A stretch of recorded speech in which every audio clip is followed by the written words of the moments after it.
Hi, this is a very short video about how to enter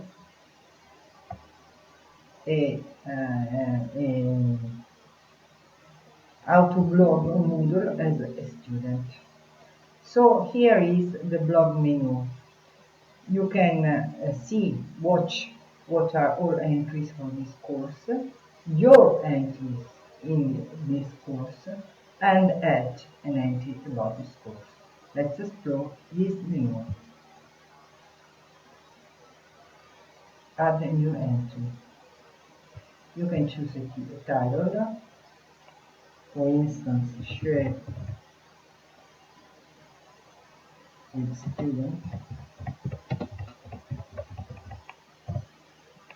content. So, for instance, with your students, and you can add some information exchange info,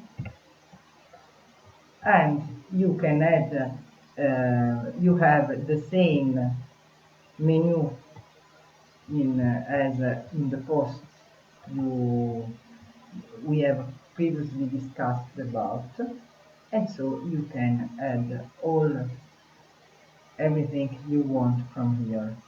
I'm not very used, I don't use blogs. This is my first time, so we can add a new entry and we will have a new blog. Save changes, and will be posted on the platform. Bye.